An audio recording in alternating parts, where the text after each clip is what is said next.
MSMF Radio. Music. One language.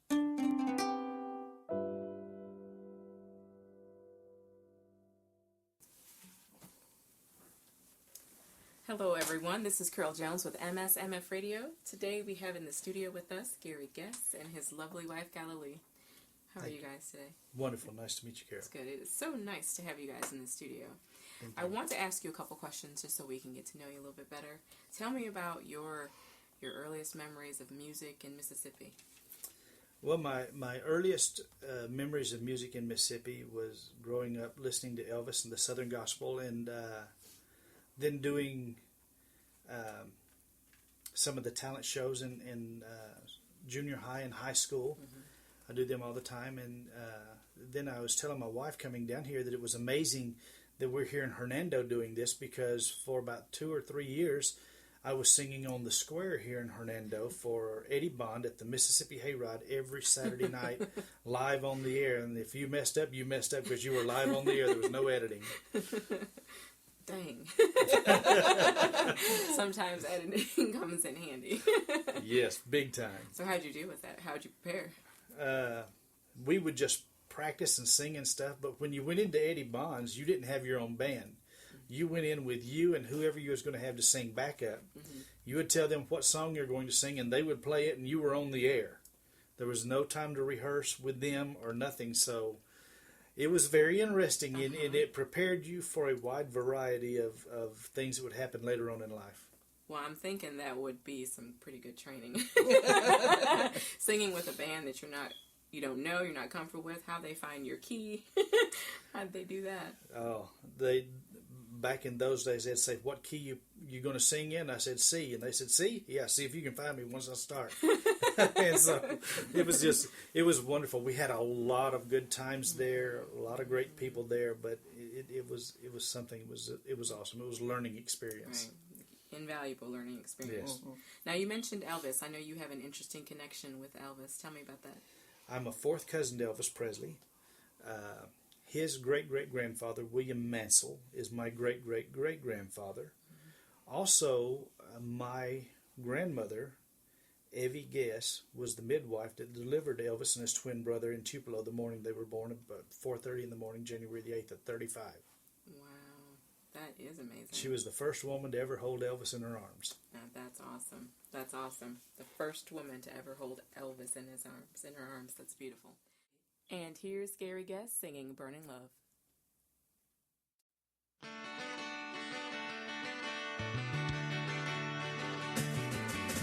Lord Almighty, well, I feel my temperature rising. Higher, higher, it's burning through to my soul. Girl, girl, girl, girl, you're gonna set me on fire. My brain is flaming, well, I don't know which way to go. Yeah, your kiss just lifts me higher, like the sweetest song of a choir. You light my love, the sky, I'm a burning love. Ooh, ooh, ooh, ooh, I feel my temperature rising. Help me, I'm flaming, there must be 109. Burning, burning, burning, and nothing can cool me, cool me, cool me. Well, I just might turn into smoke, but I feel fine, yeah. Your kiss just lifts me high, like the sweetest song of a choir. You light my blood, the sky, I'm a burning love.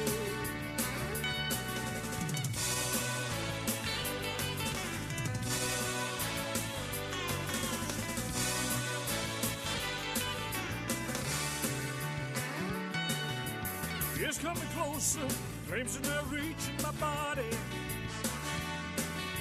Please, won't you help me? I feel like I'm slipping away. It's hard to breathe, my chest is heaving. Lord Almighty, I'm burning a hole where I lay.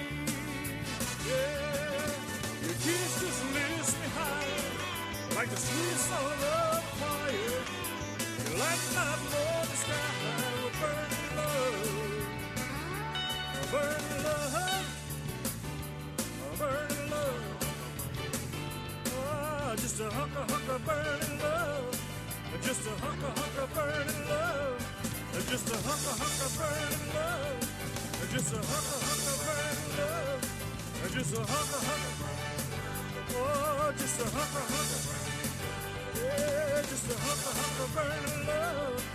Just a hunk of oh, just a hunk of yeah, just a hunk of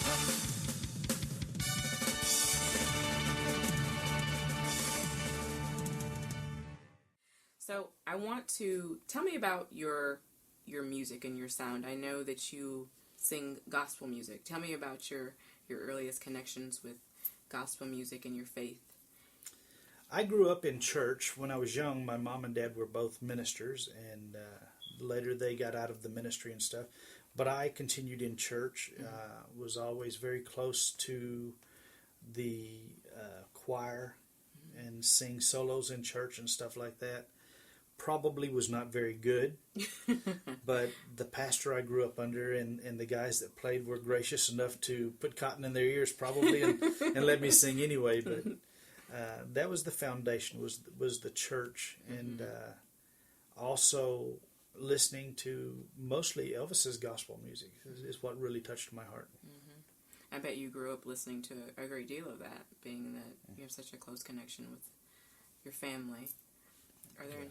Tell me about your church family and singing in church, and that's, if you think about it, there's a great many of musicians that say, I got my foothold in music, singing in church. Tell me about that. The pastor I grew up under, his son, his name was Steve. Steve was one of the amazing pianists of all times, I would say. You could name a song, and Steve could play it. Steve and I was talking one day about his piano lessons he took. And the guy that his mom and dad took him to when he was young, took him in the first day and sat down at the piano and said, play this. And he played this, and he said, that's the key of C. Steve said, okay. He says, now leave and don't come back till next week, and you've done something with that. And when Steve went back in the next Saturday for another piano lesson, he played Amazing Grace. Really? And he never went back for another lesson. So he taught himself how to play, and he is he could probably, in my book, he could outplay Dino Kartanakis and any of those great pianists. Just a wonderful guy, and it didn't matter if you were singing and you messed up. Steve knew how to do a turnaround and keep things going, and just keep you going, and it was just wonderful. And that was my roots. He never put you down for making a mistake, but he would always encourage you and keep going. And if you could name it, he could play it. And here we have Gary again singing I Just Can't Help Believin'. Take a listen.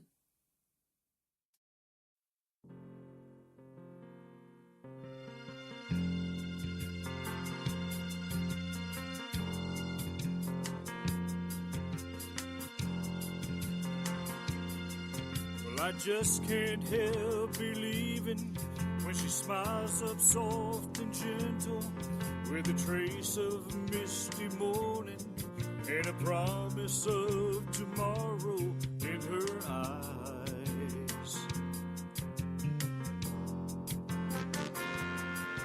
I just can't help believing when she's lying close beside me, and my heart beats with the rhythm of her sighs.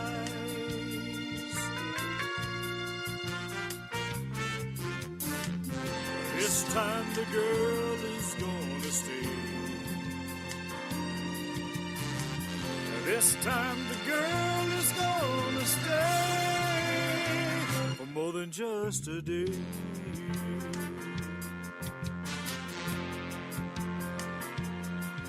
Well, I just can't help believing when she slips her hand in my hand, and it feels so small and helpless, and my fingers flow around it like a glove.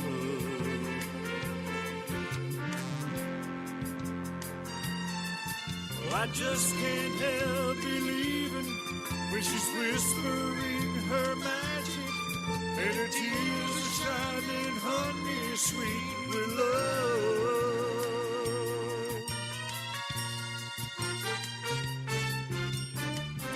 This time the girl is gonna stay. This time the girl is gonna stay. This time the girl is gonna stay for more than just a day.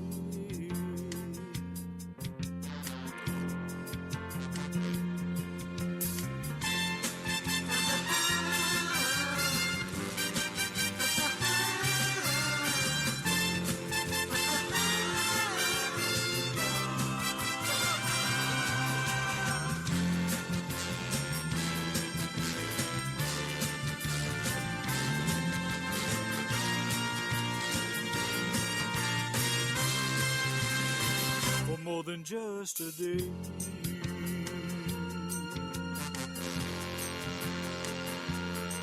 Oh, I just can't help believing. Sing your song, Oh, I ladies. just can't help believing. One more time. Oh, I just can't help believing. One more.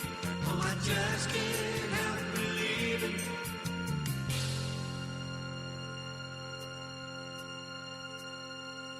For more than just a day.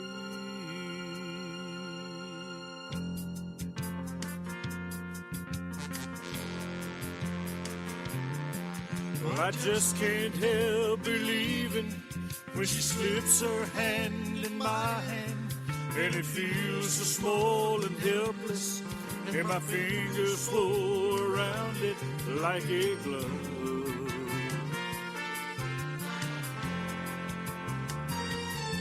Well, I just can't help believing when she's whispering her magic, and her tears are shining honey sweet with love.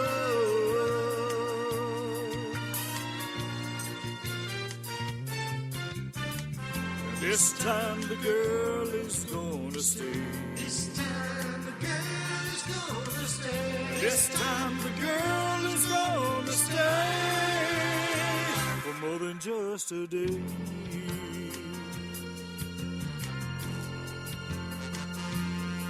Oh, I just can't help believing. Take it. Oh, I just can't help believing. One more time. Oh, I just can't help believing. One more. Oh, I just can't help believing.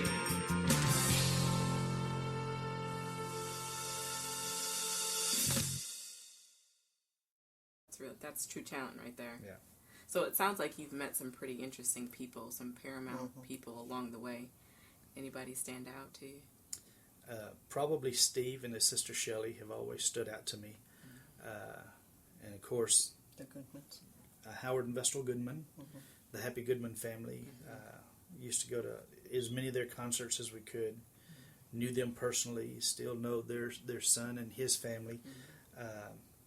But then being around Elvis and going to Graceland and singing around the piano with Elvis and him trying to train me and me being little and everything else. It was very, very fun and very interesting. Did he offer up any advice? Did he, respect and know that you had this fervor inside you to be a performer, to sing? Did he share any trade secrets with you? Or His biggest secret, I'd say, he shared with me is always to go in and don't just sing to the people. Sing like you're singing to the Lord. And always leave them hungry for more. If you overfill somebody, they don't want to hear no more. But if you leave them hungry for more, they always want to come back to hear what you have. And I believe that's one of the biggest gifts that Elvis left with me is always minister to the people and leave them wanting for more. That's right. And I think a lot of people, especially in this day and age, they're searching for something. And they don't necessarily know where to look for it. A lot of people are a little weary about walking into churches these days, and I think it seems to me that your ministry is your music. Tell me about, how that came to be.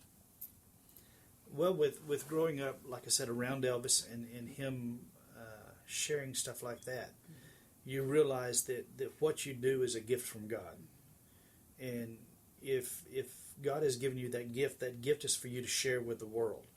Regardless if you work in a factory and you make a product, you want to make that product the best you can for whoever's going to purchase it, so that's going to operate and function properly in their home or whatever.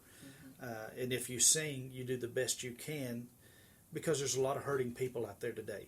Yes, The there world's in a sad shape, and if you can bring the love of the Lord and some healing and some relief for what's going on in a lot of people's life when you're singing, then you're touching their heart and you're giving them hope. You're absolutely right about that, and I know that music, just contemporary music, turning on the radio these days, it can be really, really disheartening. It leaves you hungry, almost wanting for more. I mean, everybody likes to go out and have a good time, but there's a time when you want to sit down and hone in on your feelings or what's going on. How do you prepare to minister to people in that way? A lot of prayer. You pray and you ask the Lord, what does He want you to do? Because if you realize He loved us enough that He went to the cross to die for us, and if He loved us that much, what is He wanting us to expound out to the people out there in the world, not just in the church, but in the world, is His true love and His acceptance of them. That's right. And seeking, I mean, has that ever conflicted with what you as a person have wanted to do? I know sometimes it can be hard to kind of navigate those waters sometimes, especially in the music industry. It seems like you guys do an awesome job of staying true to what is of your core beliefs. Is that? I've always wanted to be more behind the scenes. Really? Not, I can't see that. not out on stage. I'd rather be the comedian, joke and cut up and have fun.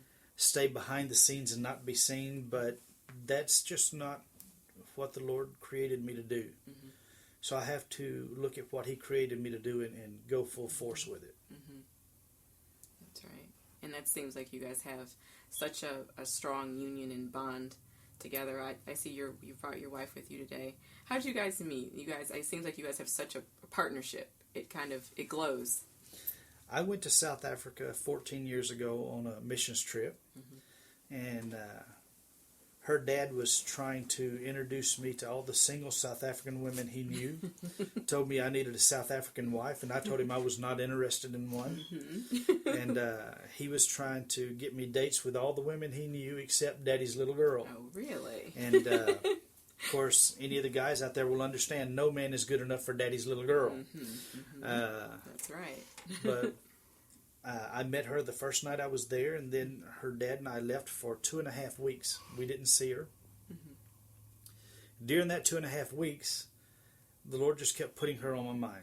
Oh, yeah. And it was funny. I came back to her house the night before I was leaving to come back to the States.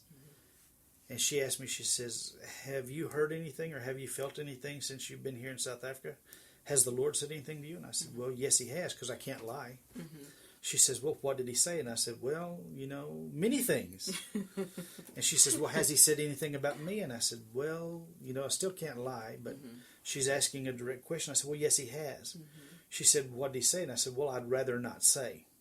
Oh. The easiest way for any guy, I would rather not say.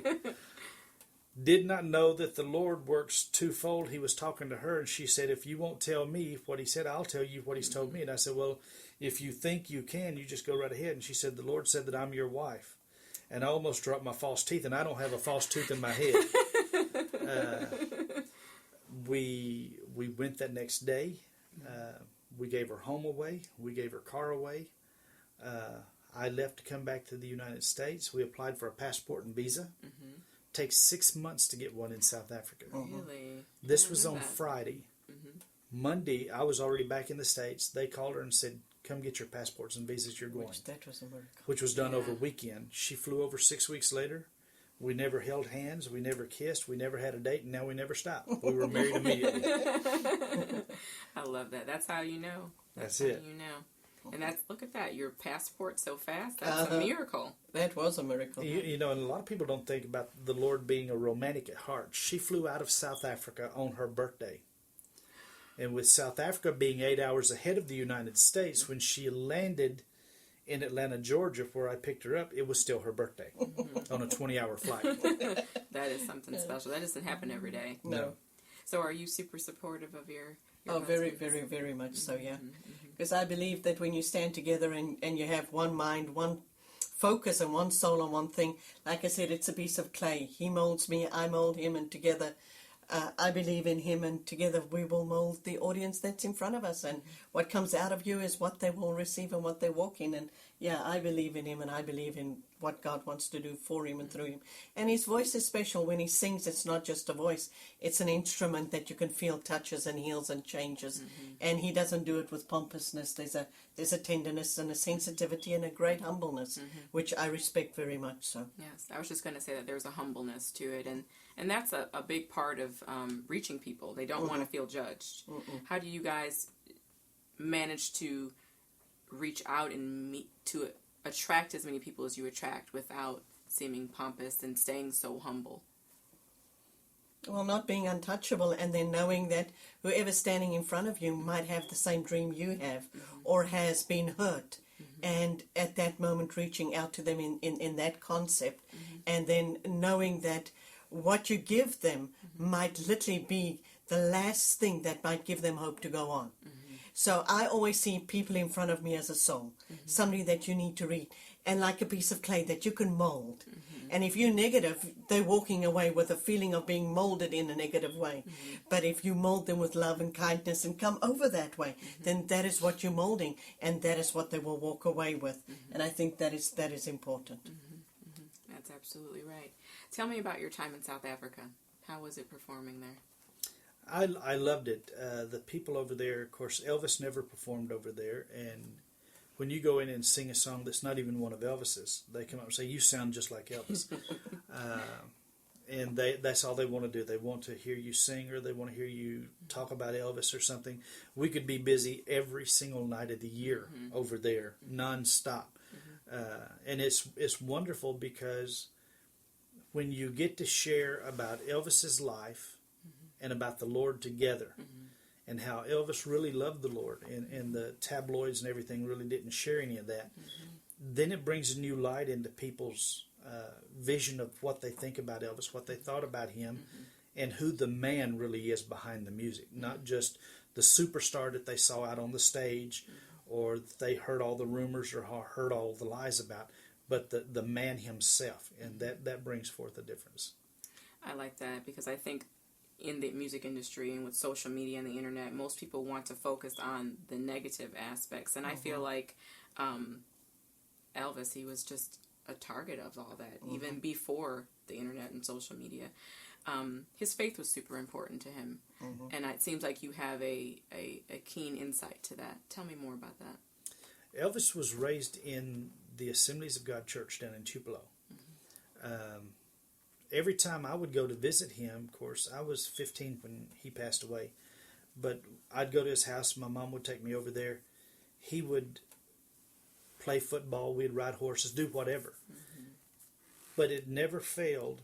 Every time I went, I had my Bible, of course. I never went anywhere without my Bible with me. Even when I was in school, everybody made fun of me because I had a Bible with me. Even above my math book or my science or whatever, my Bible was in every class. And before I would ever leave Graceland, I'd always wind up praying for Elvis. And I remember one thing Elvis always asked me about, and never could understand it at the young age that I was to be able to explain it. He would always ask me, he said, "Gary, tell me about the Holy Spirit."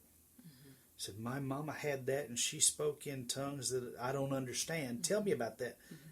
When you're 10, 11, 12 years old, how do you understand and how can you explain something like that? All I can say is it's a gift of God. You know, but he was always hungry to know more about the Lord than anything else. And even, you know, if you've heard all of the guys that in the bands and everything would say, even after every concert, no matter where they were, they would always go back to Elvis's room and they would sing gospel music all night long.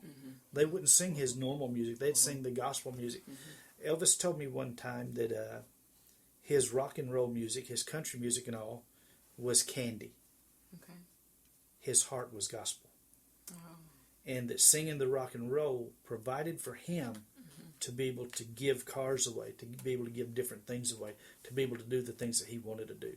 So if you look at the heart of giving and the gifts and the talents that we have. I believe that's where it all ties in together.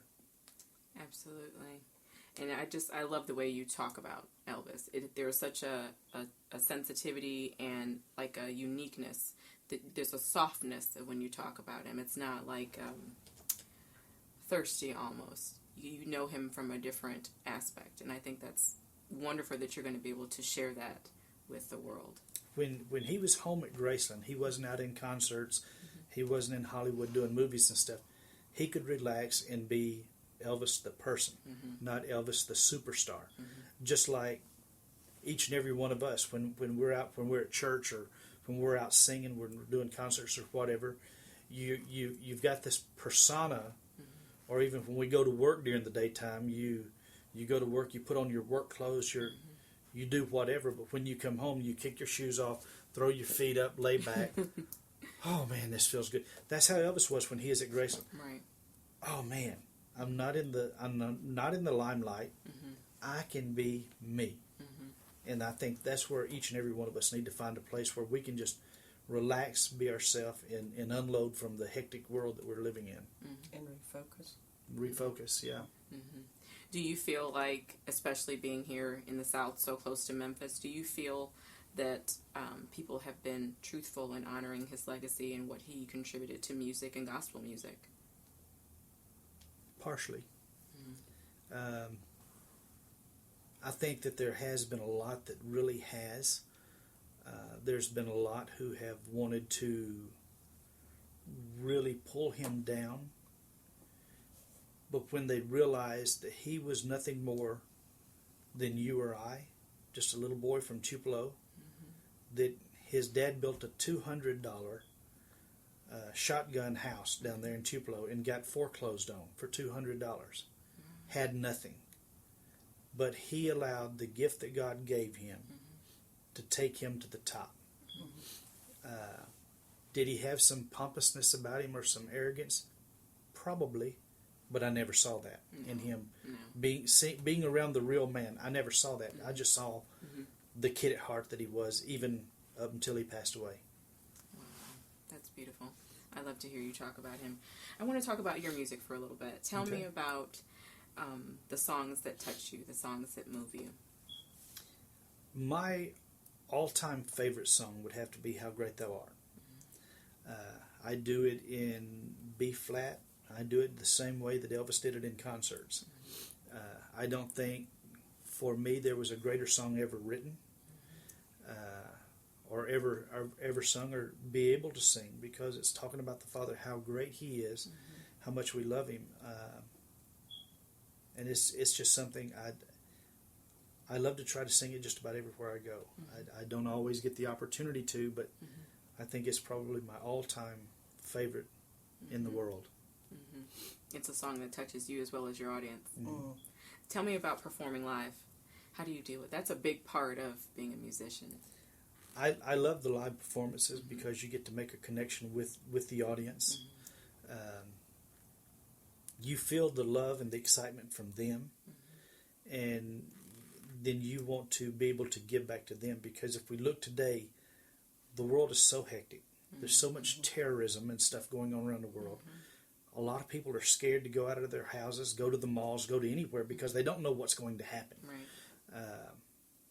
But when you can make a connection with these people, and you can start singing, and for an hour, 2 hours, however long you're singing or you're speaking or whatever you're doing, you get them out of that crazy world, and you get them to a place where they can just relax and enjoy themselves for a while. And you allow your love to transcend to their love and all, and the love of the Lord come through. There's nothing greater than a live audience. I get nervous, get butterflies, scared half to death. Sometimes I'll tell my wife I don't want to go out. I'm not going to, too many people out there. I'm not me, But then when you step out on stage, every bit of that leaves, and then you just have a good time with the people that's come to hear you, that love you, that want to hear you, and you can just love them back with the gift that God gave you. It sounds like your fans they're more than just fans. It's like an extension Of a family. Yeah. Tell me more about that. I'd love to hear your thoughts on that. Well, we're all created from Adam and Eve. When you look at your family, you don't look at skin color. You don't look at race. You don't look at age. You don't look at sex. They're family. And when we look at each other and we look at each other as family, there's really nothing to be worried about. And that's what you try to do, is you try to bring healing back to your mom and dad. So being on the road and interacting with fans, and how do you juggle that? I mean, you're a couple, you're married, and how do you manage to stay so close and so focused on your career, being on the road and with so much change and transition? Sort of like the old Carl Malden commercials. You don't leave home without. I don't leave home without my wife. Wherever I go, she goes. If I'm doing a concert, she's with me. If I'm in a studio, she's with me. No matter if I go to Walmart, she's with me. We stay together 24 hours a day, 7 days a week. That's a good bit of advice to share, because I think a lot of, even in current issues or in media, you hear about so many musicians and performers, they run into trouble. There's a disconnect. There's a disconnect with forming and maintaining relationships. Can you speak to that, and just how you continue to keep it close, and any advice you would have for a person out there that's struggling with that? Well, whatever you're doing, I believe if you're married, you do together. There could be times when I could go do a concert and leave my wife at home. But then if you do that, you're opening the door for the enemy to come in and try to steal, kill, and destroy you, as the Bible says he's going to. But if you stay together, she sees the struggles that you go through, and she can lift you up and take you through those. You see the struggles that she goes through. You can give her a hand and carry her through that. And together, you two do as the Bible says, become one, and work with each other. Then there's no way the enemy can get in and try to destroy you.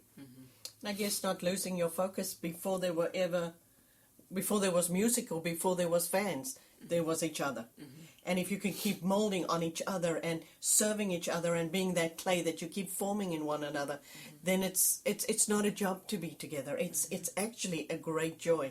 And if that feeling you have can also be shown to your fans, then they will start working on relationships. They will start working on one another. They will want to be together, and they will walk away with that feeling. And I don't believe the day you get married, you fall out of love. Love is something that grows. It's something that you work at, and it can only get better. And that is something I believe that you've got to work at, and that's something we do for each other, and it's important. That is beautiful. It seems like you motivate each other. Oh, yeah. You motivate each other to keep moving forward and to keep striving to achieve your dreams. I like that. There are so many. I was speaking with a gentleman, and it can be difficult finding a mate that is supportive of your drive. Sure. Is that something that you guys had from the very beginning? I believe God created the two of us to be together. Even though I was born and raised right here in Memphis, grew up down outside of Byhalia and Holly Springs, went to school down there. She was born and raised in South Africa. But when we met, it's just like, hey, we've known each other our whole life. And, you know, a lot of people say that a couple can't get married here in the United States and stay married. But then again, if you look at it's more the person's will to be able to love, honor, respect, and work with someone else than not be able to. If you look at us, we both grew up on two totally different continents, two totally different cultures.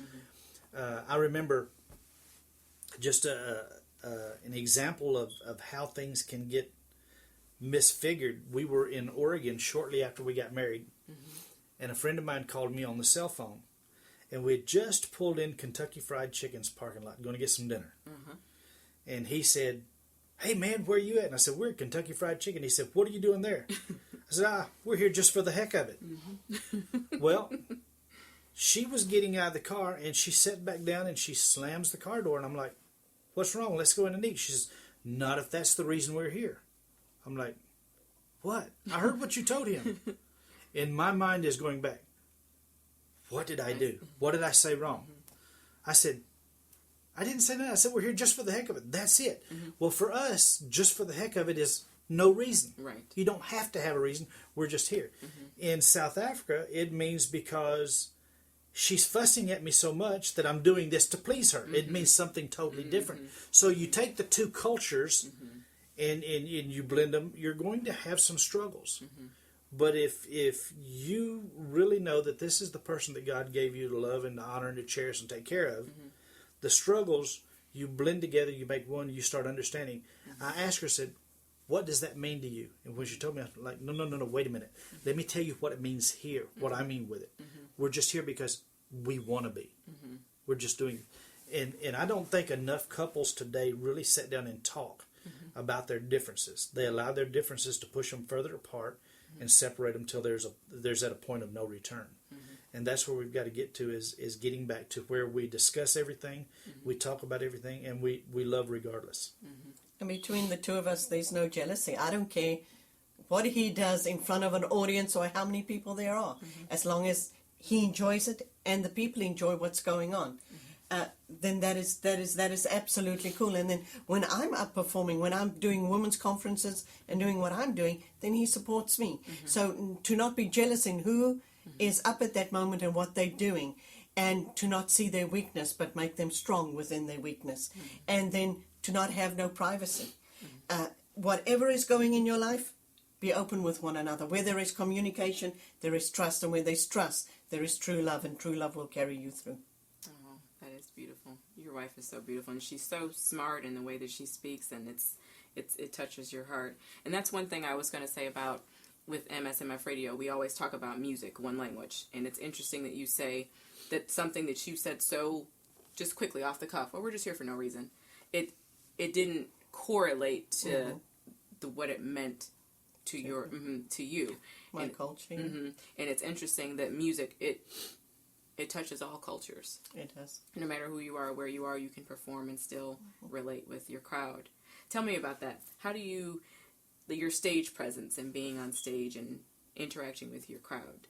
Did Elvis give you any tricks of the trade? He said, always have fun and leave them wanting for more. Yeah. That's something that I've always tried to do, have fun, because these people have had maybe a rough day at work, maybe be in a bad marriage, had rough times at school, and they come and they're wanting to be entertained. But when you realize you're not there just to entertain, you're there to minister to their hurts and to help them be healed and get over whatever they're going through. And you share out of that. Elvis always told me, even he would get nervous before he'd go on stage. He'd have the butterflies, and sometimes he wouldn't want to go on. But when you step out on stage, that nervousness, the butterflies are gone. But he said every once in a while he was in concert, that would come back. And he says, whenever that happens to you, do what I do. Close my eyes and sing to the Lord.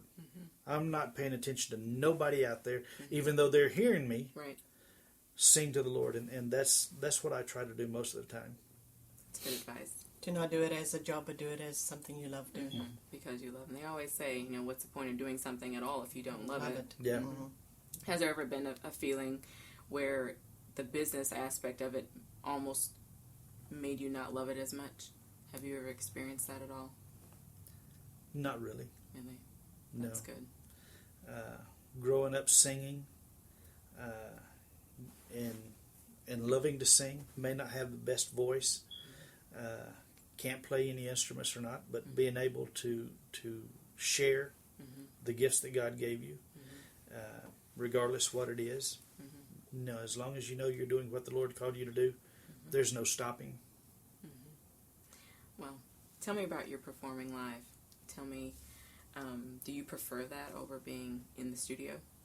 Absolutely. Do you? Why? The studio is fun. I enjoy it, but then if things go bad, some people in there sometimes can get real bossy. You got to do this, you got to do that, and it's not that they're trying to be bad or be mean or anything. They're just wanting to encourage you to do the best that you can, get things right. When you're in front of a live audience, if you make a mistake, they're not really going to care. They're just wanting to see you and everything. And If you're in front of a live audience and you do make a mistake, you can laugh at yourself and keep going. They're laughing with you, and it's no big deal. Everyone's having a good time. Everybody's having a good time.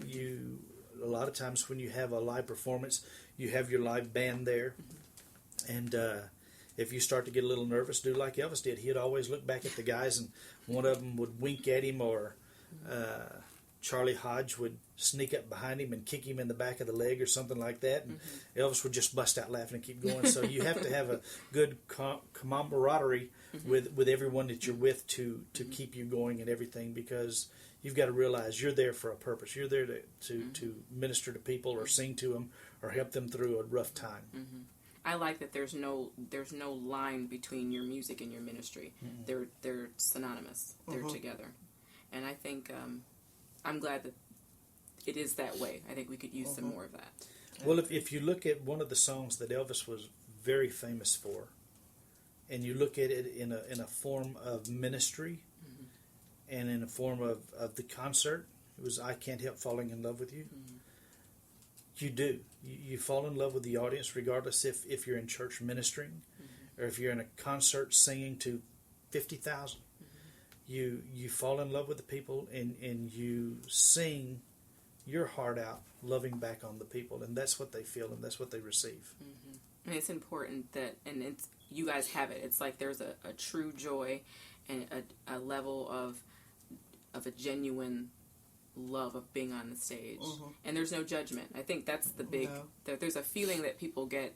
They won't walk into churches. They won't walk into counseling offices because they feel judgment.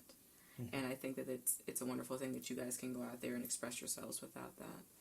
Are you performing right now? Not very much right now. We just started a small church up in Shelbyville, Tennessee, back in July, and right now we're spending most of our focus on getting it up and off the ground, but I can't wait to getting back to doing live performances. I bet they're super supportive of seeing you out there like this. They are. We've done Family Day where we had a fun and feed program in Shelbyville where we filled up 500 backpacks with paper and pencils and crayons and everything kids would need in school, and we gave out to over 500 kids there that day. I sang all afternoon. We had hot dogs, hamburgers, ice creams, you name it, and we just gave away. Had a wonderful time, and it wasn't just our church, but it was probably 10 different churches in town all come together, and this was the first annual. We're going to do this every year for them. Oh, that's a blessing. And it's wonderful to get out with all the kids and just have a good time. I can tell that you guys have the true heart of a servant.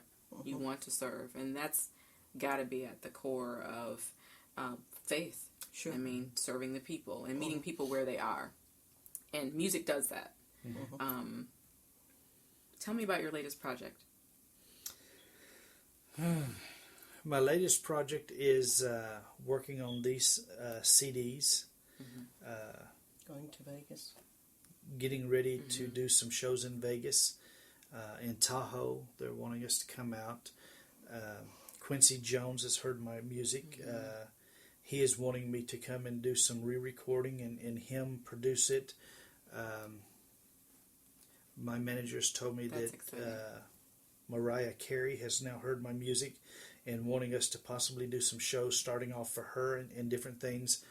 And Wow, that's really cool. it's amazing because, heck, I'm just a little old guy from down here in Mississippi that hear these guys that are in their ranks superstars that are wanting to work with us and stuff, and sometimes I feel so unworthy to work with these guys because I don't think of myself as being worthy to sing with these people that have sung around the world all over.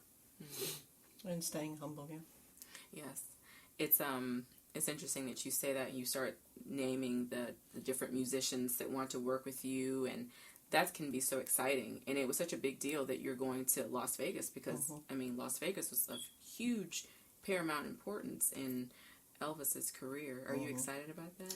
I'm excited about it, nervous about it, but I know when I go out there, my wife's going with me, and we're just going to have a blast. I can't wait, really, to go out there and have a good time. It's new doors. Yes, it is a new door. And you'd mentioned before you're going to be performing at some casinos. We're going to be doing some casinos, and they've even told my manager that they will allow me to do the Elvis tribute concerts and share about Elvis, the personal side that I know of him, and even about him accepting the Lord as his personal Savior in a casino. That's unheard of. Right. But that's what we're going to do. And that's an opportunity, and I think that's wonderful. I mean, that's an opportunity that you've been given. I'd say go with it and embrace it. That's wonderful.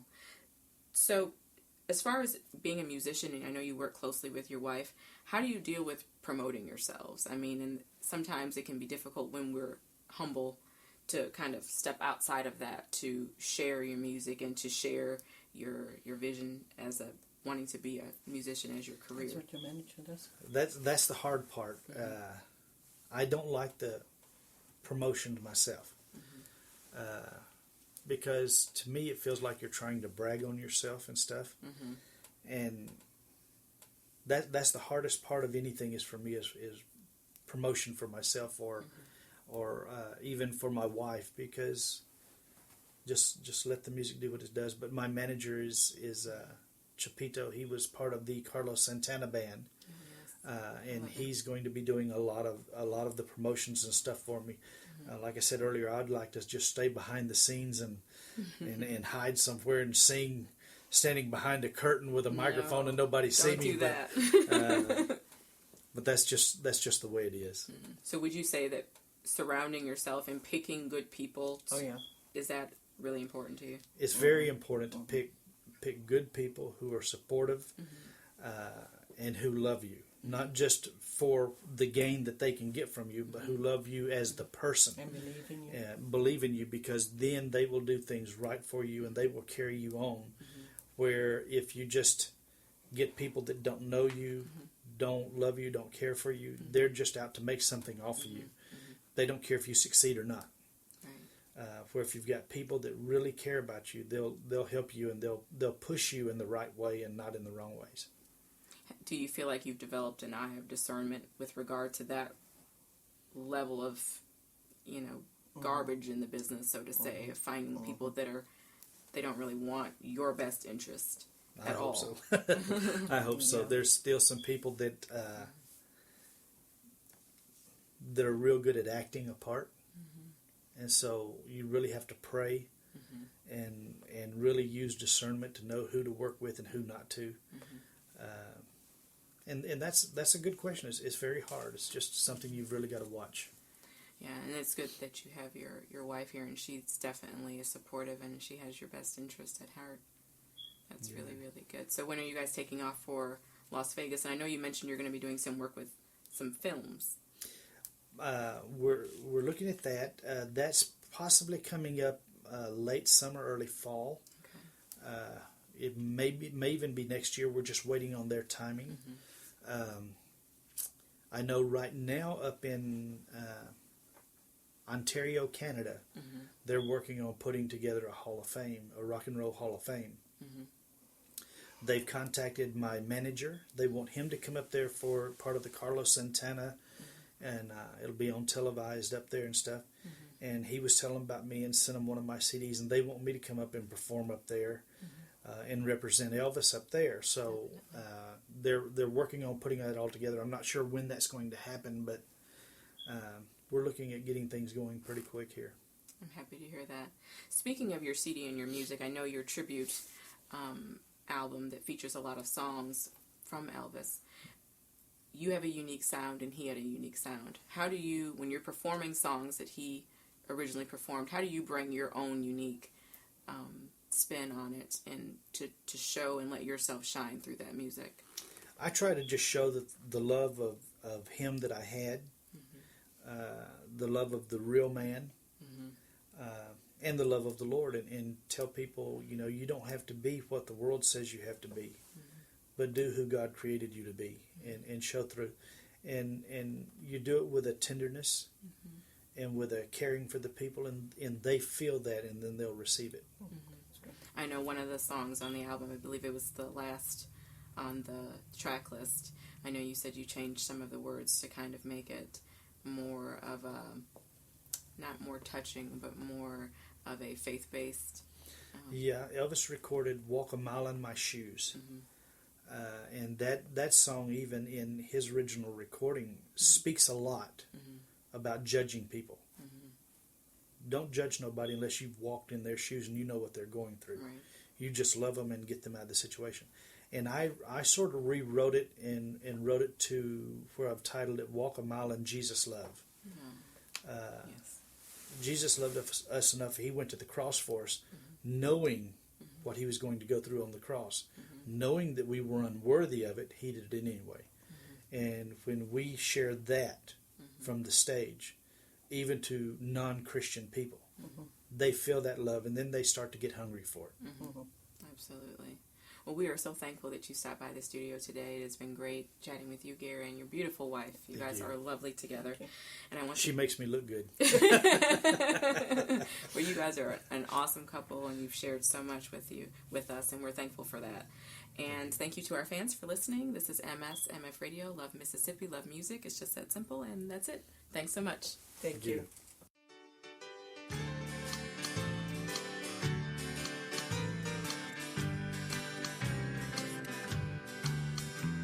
Well, I cry myself to sleep each night, wishing I could hold you tight. Life seems so empty since you went away,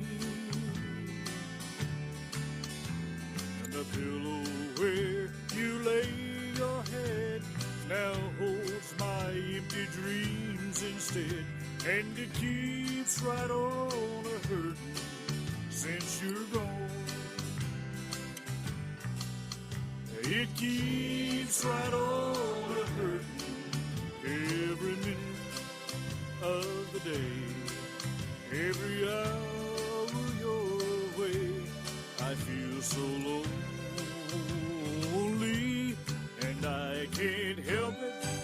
Well, I don't think I can go on, and it keeps right on a-hurting since you're gone. Now they say a man is forced to cry, but when I see you passing by, my heart breaks down and cries a million tears. The pillow where you lay your head now holds my empty dreams instead, and it keeps right on a-hurting since you're gone. Yes, it keeps right on a-hurting every minute of the day, every hour your way. Well, I feel so lonely, and I can't help it. Well, I don't think I can go on, and it keeps right on a-hurting since you're gone.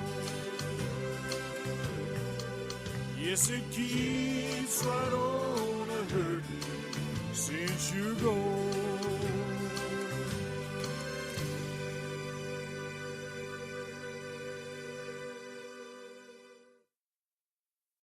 MSMF Radio. Music. One language.